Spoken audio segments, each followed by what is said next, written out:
from Mr. Roldan Castro of Avante Tonight. Mr. Roldan. Kakahay ko na. Hello, hindi ko kilala. Hello, base sa trailer kasi meron kayong love scene na dalawa. Kumusta yun? First time mo bang may ganung klaseng love scene or ano? On ka. Ay, yes. Joke lang. Yes, first time namin to. On ka. First time po namin to kasi yan, nakikita naman niyo din po siguro sa mga stories namin na talagang magkaibigan kami. And ayun, okay naman yung mga love scene. Noong una nagkahiyaan po kami kasi ngayon nga po first time po namin. And also, naka-work ko na rin naman yung mga ate niya. Kaya medyo kami naman, okay naman kami. Ba't kami ni make-up? Yeah, we're good. Dagdag ko lang. Ito kasi si Ate Robs, ate-ate ko talaga siya. Kahit ano, di ba? So, parang nung una medyo nailang ako, pero binaramdam niya naman na yung comfort sa akin. So, ayun, nagtulungan din kami pareho and yeah, nag-enjoy kami. Enjoy Enjoy kami. Nag-enjoy kayo. So, paano kung sa personal may kanyang sa inyo? Game ba kayo? With Ate Rob po ba? Or Kahit sa iba, in general. For now, siguro hindi po. Kasi ayoko muna malink kahit kanino. Ayoko muna ng ganung relationship. Pero, I'm not closing my door for that. Okay. Sa akin, hindi ko sure.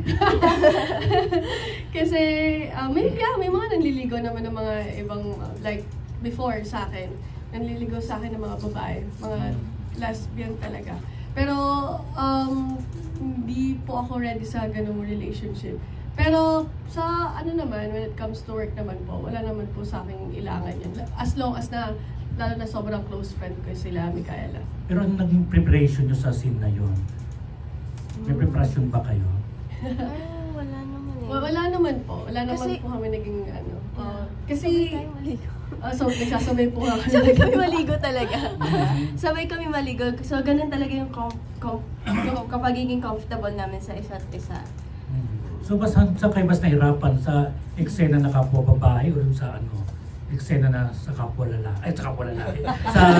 sa lalaki. Pero, From my, dito po kasi sa film, parang mas focus yung sa amin ni Ate Rob. So, mas ako, siya lang yung the-earring scene ko. Pero, ayun, I can say na, mas madali po talaga kapag babae. Kasi iba yung, yun nga po, pagiging komportable. Alam yung limitations. So, parang nagpo-protektahan kami pareho. ikaw raw. Yes, same lang po.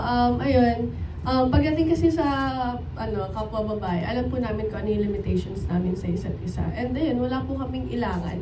Compare kasi sa guy, syempre kahit pa paano may limit kay. May dapat na, ito, bawal to, ganyan. Pero, naman po, wala naman po sa akin problema. Ang lang po sa akin, sobrang mas komportable lang po pag babae yung nakakalawsin ko. Also, share ko lang, nung tinanong ako ni Direk about my limitations, kasi nagdadagdag ako ng limitations ko. So, nung sabi sa akin, nung pinaalam sa akin yung sa mga limitations, sabi ko, okay lang, basta si Ate Rob. Basta si Ate Rob, okay lang. Pero kapag sa iba, dun po medyo nag-aalangan ako. Kasi alam kong aalagaan ako ni Ate. Tapos, di ba merong show sa web, parang ganon? Nasubukan nyo ba yun sa tungkoy, lalo ng pandemic? Kumbaga, sa mga mahal nyo sa buhay, sa boyfriend, sa jowa, ganon, nasubukan nyo ba yun dati? Ako hindi po talaga. Hindi ko po talaga siya na-experience. And mahirap po pala, no? Mahirap, actually, lalo na kapag alam mo yung, like yung ginawa nung akin, si Ella. Ella po ang pangalan ko doon. So parang ang sa kanya, kaya siya nagganon dahil kailangan niyang kumita. So sobrang salute ako sa mga tao na, alam mo, gagawin talaga nila lahat para mabuhay sila, mabuhay yung pamilya nila. And dagdag ko lang din po, parang nakakailang din kasi parang wala ka namang kinakausap sa camera tapos maghuhubad ka, kailangan ma-imagine mo na nandun ka sa sitwasyon na meron kang talagang kausap sa PC tapos habang naghuhubad ka. So nakakailang pero okay naman, nagawa naman po namin. Noong una, nagkakailangan, tapos nagtatawanan kami. Pero okay naman so far. Okay, thank you. Thank you po. Thank you, Sir Roldan. Now, let's hear from Junardo of Marites University.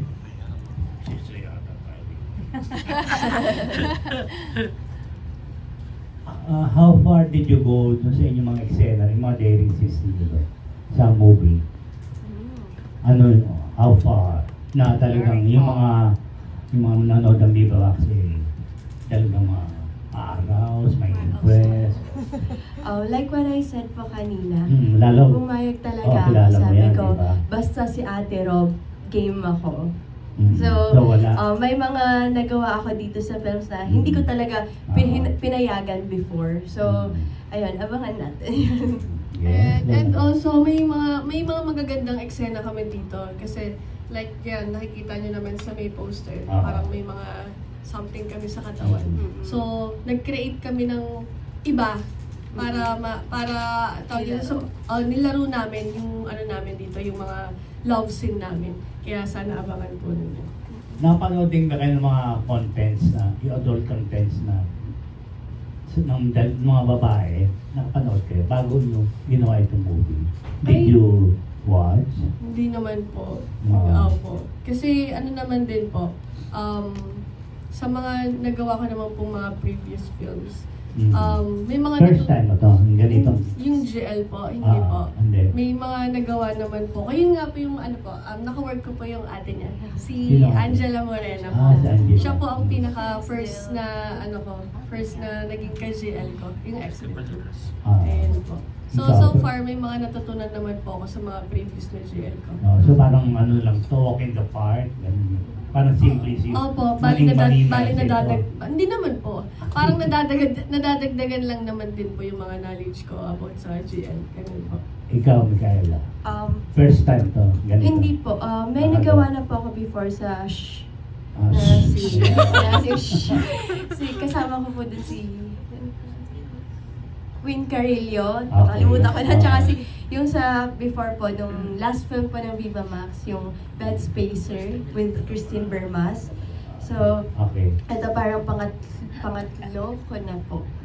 Yun. So, hindi na rin naman po bago sa akin and mas comfortable. Pati lalaki, nakaroon na rin ka ng love scene sa lalaki.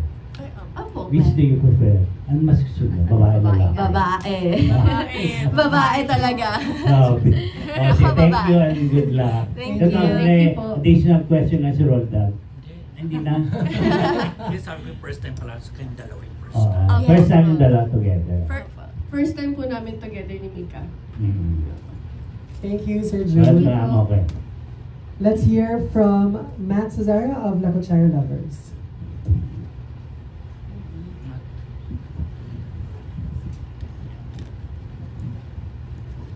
Hello, good afternoon. Kanina kasi nabanggit nyo na yun nga, mas gusto nyo yung GL. Sino pa kaya yung gusto nyo makapartner sa isang GL movie? Sa mga listed BMX stars? Siyempre ako dahil nakapartner ko na silang halos, makukumpleto ko na yung Ras Sisters. Si Stephanie na lang. Ayan, si Stephanie na lang. Actually. Ako hindi ko masagot mga ate ko eh. So hindi ko pa nakakaano si Angeli. Kasi si Ate Rob, naka-work ko na, GL. Ayun si Angeli, di ko pa siya nakaka-work ng Meron GL. lang yun sa Virgin Forest, pero hindi tayo. Sa Virgin Forest, nakasama ko siya, pero wala kaming eksena together. So ayan, gusto ko si Angeli. Angeli Wala Cao. na sa ano na Kasi nag-uusap na. Parang hindi nyo gusto niya may gano'n. Gusto niya maging level ni Angeli. Hindi naman po masama mangarap. So kung papalarin naman, why not? Ayan. Ikaw, ano, Rob? Gusto mo ba maging Gusto rin talaga? tumawid. Ayos naman po. Actually, naging cast din po ako ng Black Rider. Yeah, kasama ko po dito nun si Ate Kat, si Miss Katrina Halili. Kami po yung sa Assassin, ang sidekick. Second question ko, di ba nakatrabaho nyo na isa't isa sa araw-araw? Kamusta si Matt Francisco ulit ka-eksena naman dito sa Kaulaya? Okay, ako si Kuya Matt, nakatrabaho ko na siya sa Araro and then dun sa Phenomena Bed Spacer. So dito kasi wala kaming eksena ni Matt. Ang eksena lang namin parang, ano yun? Iringan? Iringan lang kami dito. So, nakakatawa lang kasi behind the scenes naman is, ano naman, parang close naman kami. Ayun po. Ayun, sa akin, third time. Yeah, same kami ni Mika. Third time namin naka-work si Matt. Matt is a good friend talaga.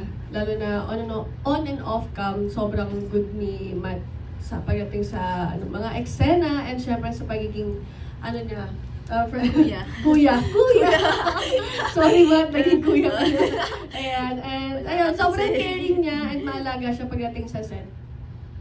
Thank you so much, Ika. Thank you. Thank you, Matt. Now, let's give the floor to Erwin Nagawa of Anong Ganap.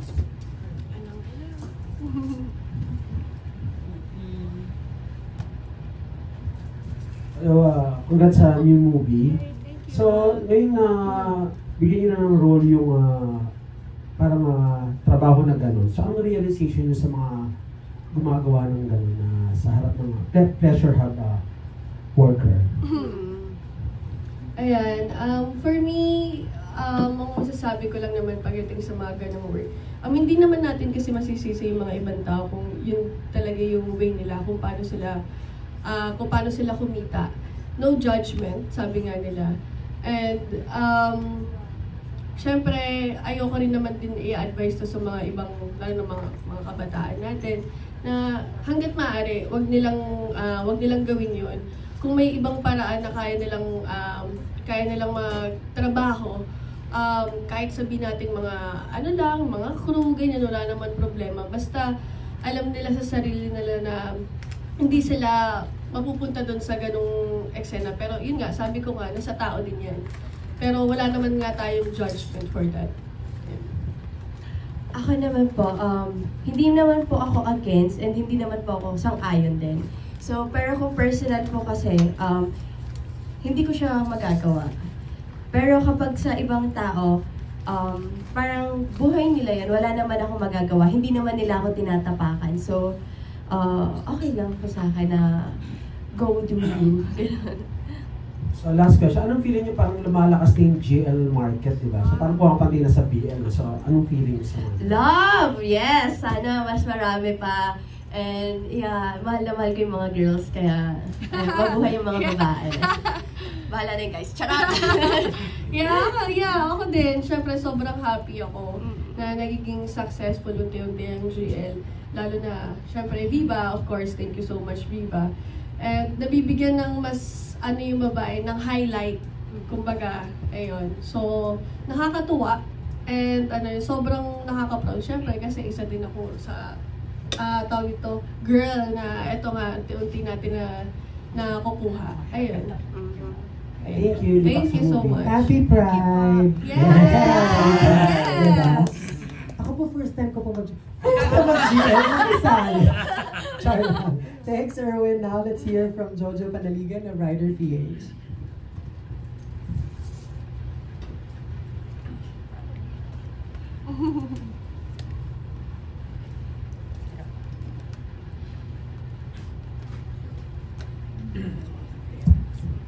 Nakaka-relate ba kayo sa kagipitan ng characters nyo dun sa movie?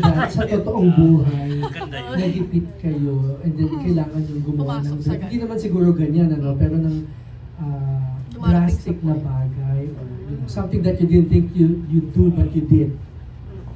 Rob? Sa akin, yes. Dumating ako sa punto na nagipit din ako. Siyempre, kahit naman sa atin may dumarating talaga sa punto ng buhay natin na nagigipit tayo. So, ako, ang ginawa ko noon, halos na ako noon, ibinibenta ko na yung mga gamit ko. You mean betas? Financially ka nag-ibig? Binibenta ko talaga yung mga gamit ko na sobrang pinapahalagaan ko. Na alam mo yun, ano ba yan? Mabibenta ko yung pinakamahalaga. Ang hirap mag-let go, lalo na kapag sobrang importante yung bagay na yun. So, ayun po. Yan. Ako rin naman po nagigipit ako kaya ako nag-Viva Max. Joke lang, nag-Viva Max ako kasi gusto ko lang. Pero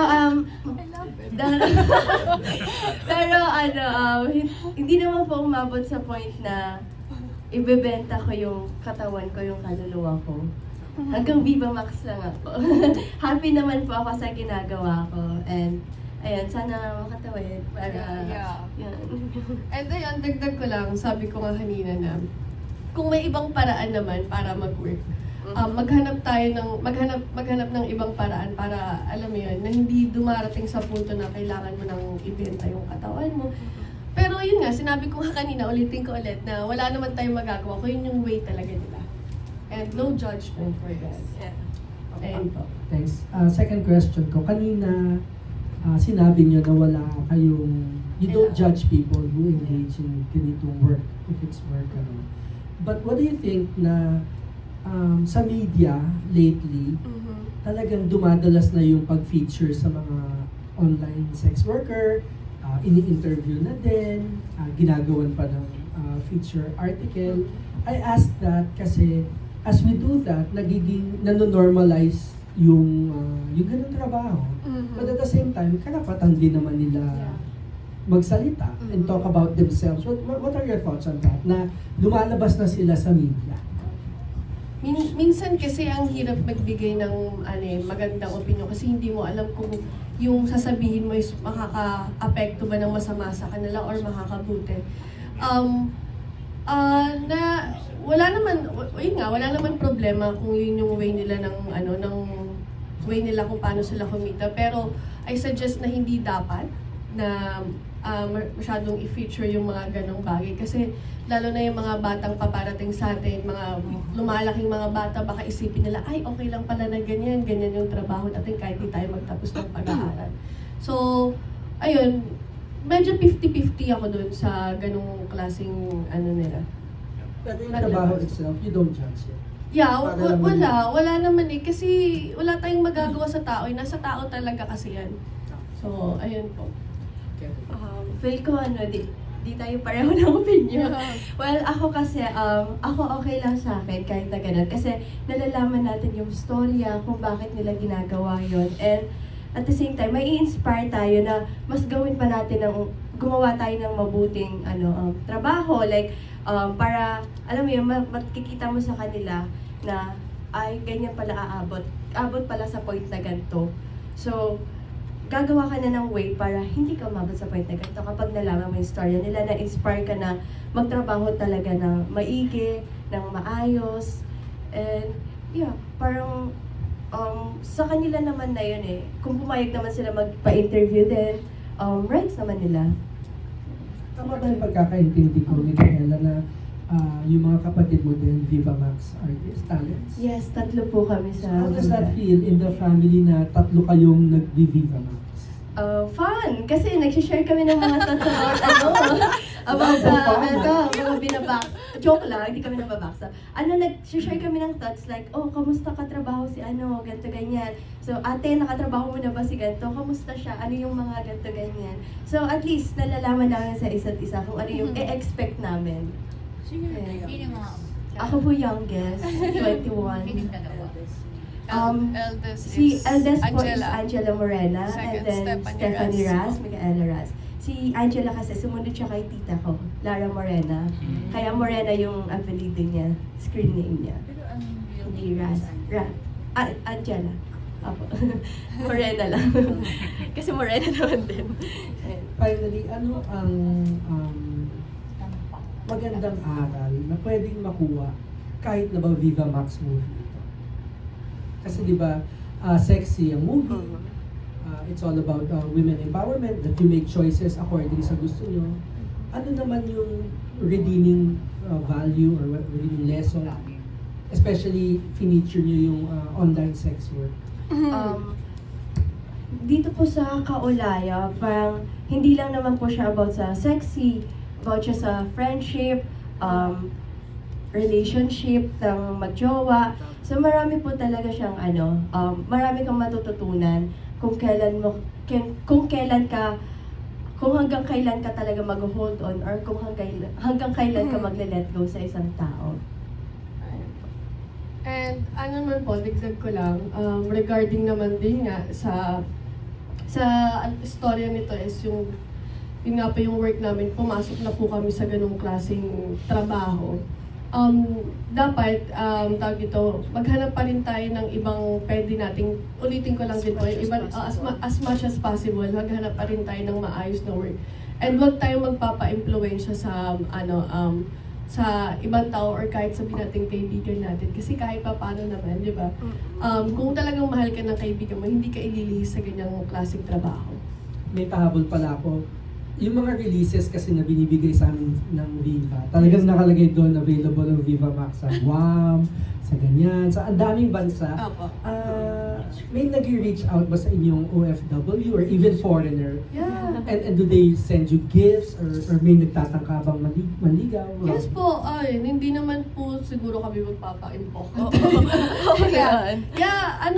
Nakaka-receive po kami ng mga indecent proposal. Yeah. Lalo na kasi sa line of work po namin, ganyan. Pero syempre, kami po, hinahandle po namin ng maayos yung sitwasyon kung paano namin na hindi magiging pangit yung tingin sa amin or magiging maganda, ganyan, or bastusin.